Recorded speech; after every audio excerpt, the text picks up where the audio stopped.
बच्चों नमस्कार। मैं शिरीषा। बच्चों आज मैं इस वीडियो में वर्ग 8 के लिए हिंदी पाठ्य पुस्तक बसंत भाग 3 का तीसरा पाठ बस की यात्रा पढ़ाऊंगा। इस पाठ के लेखक हैं हरिशंकर परसाई जी, जो व्यंग कथा के लिए बहुत मशहूर हैं। बच्चों इस पाठ के अंत में मैं इस पाठ से संबंधित प्रश्न अभ्यास पर भी चर्चा करूंगा, वीडियो में दिखाऊंगा। आप लोग अंत तक इस वीडियो को देखिए। मुझे आशा है कि अगर आप इस वीडियो को, मेरे बातों को, लेक्चर को अगर आप ध्यान से सुनेंगे तो आपको प्रश्न अभ्यास में कहीं भी कठिनाई नहीं होगी। तो चलिए मैं इस पाठ को पढ़ाने के लिए आगे बढ़ता हूँ। बच्चों सबसे पहले इस पाठ से संबंधित कुछ शब्दावली है, शब्दार्थ है, इसे आप ध्यान से देखिए। यहाँ दिया हुआ है निमित्त। निमित्त का अर्थ होता है कारण, साधन। गोता, गोता का अर्थ होता है डुबकी लगाना। इत्फाक, संयोग से। बियाबान, जंगल, उजाड़खंड। अंत्येष्टि, मृतक, क्रम। दाह संस्कार, दाह कर्म। प्रयाण, प्रस्थान करना, मरना। बेताबी, बेचैनी। बच्चों अब मैं इस पाठ के सारांश को बताने जा रहा हूँ। फिर एक बार और आपसे बता दूं कि अगर आप मेरी बातों को ध्यान से सुनेंगे तो प्रश्न अभ्यास में आपको कहीं भी परेशानी नहीं होगी। अगर इस पाठ के वीडियो को अंत तक देखने के बाद प्रश्न अभ्यास में कहीं भी आपको परेशानी होती है तो आप व्हाट्सएप ग्रुप में अवश्य डालेंगे। मैं उस परेशानी को हल करूंगा। बच्चों बस की यात्रा, इसके लेखक हैं हरिशंकर परसाई जी। पाठ का सारांश इस प्रकार है, आप ध्यान से सुनिए। बस की यात्रा हरिशंकर परसाई जी द्वारा लिखा गया एक प्रसिद्ध व्यंग है, जिसमें उन्होंने यातायात की दुर्व्यवस्था पर करारा व्यंग किया है, मजाक किए हैं। व्यंग के शुरू में लेखक और उनके चार मित्रों ने तय किया कि शाम 4 बजे की बस से जबलपुर चलेंगे। उन्हें अनुमान था कि यह बस जबलपुर की ट्रेन के समय पहुंचा देगी और वे सुबह सुबह घर पहुंचकर काम पर चले जाएंगे। हालांकि कई समझदार लोगों ने लेखक को बस से यात्रा करने की मनाही करते हैं। लेखक जिस बस से यात्रा करने जा रहे थे वह बहुत पुरानी थी, जर्जर अवस्था में थी, परंतु कंपनी के हिस्सेदार भी उसी बस से यात्रा कर रहे थे। लेखक का अनुमान था कि बस चलने योग्य नहीं है, केवल पूजनीय है।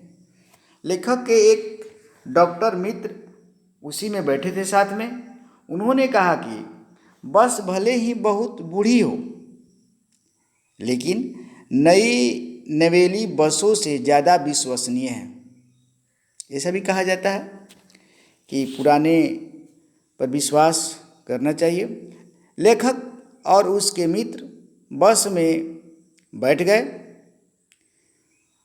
उन्हें जो लोग छोड़ने आए थे उन्हें लग रहा था कि अंतिम बार विदाई देने आए हैं। बच्चों, यहाँ भी लेखक की बातों में व्यंग है।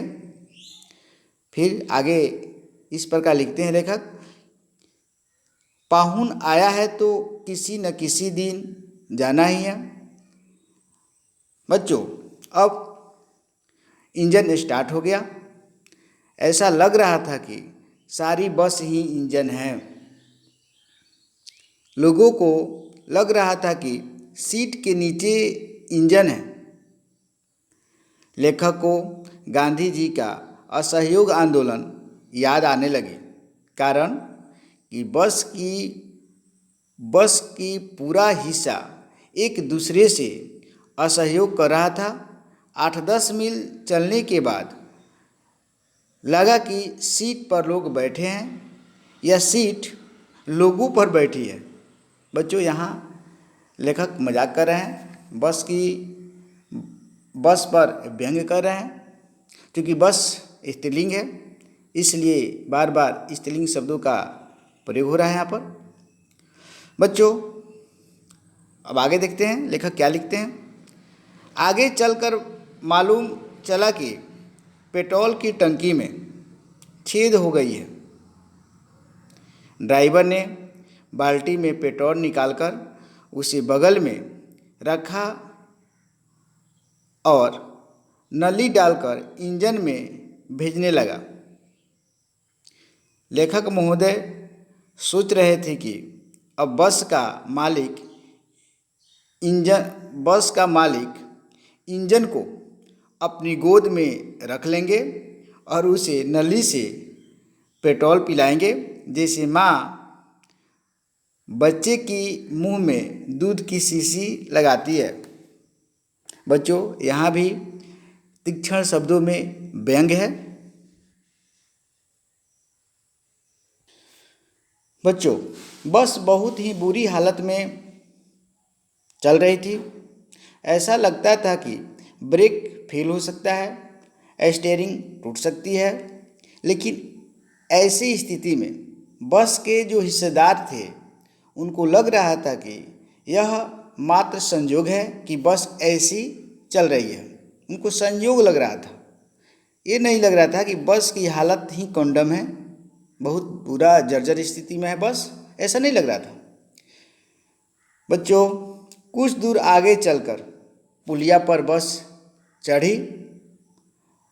तब तक बस का टायर फट गया। दूसरा घिसा टायर लगाकर फिर बस चली।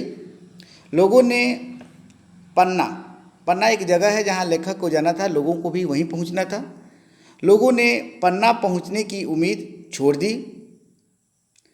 उन्हें लगने लगा कि जिंदगी इसी बस में गुजारनी है। पृथ्वी पर उनकी कोई मंजिल नहीं है। वे बड़े आराम से घर की तरह बैठ गए बस में ही और हंसी मजाक में शामिल हो गए। बच्चों, मैं आशा करता हूँ कि अगर आप मेरी बातों को ध्यान से सुनेंगे तो इस पाठ का पूरा सारांश आपको आसानी से समझ में आ जाएगा। अब मैं इस पाठ से संबंधित जो प्रश्न है उसे मैं दिखाने जा रहा हूँ, आप ध्यान से देखिए। बच्चों, यहाँ प्रश्न अभ्यास से संबंधित प्रश्न है। प्रश्न संख्या 1, कारण बताना है। प्रश्न संख्या 2, इसका भी कारण बताना है।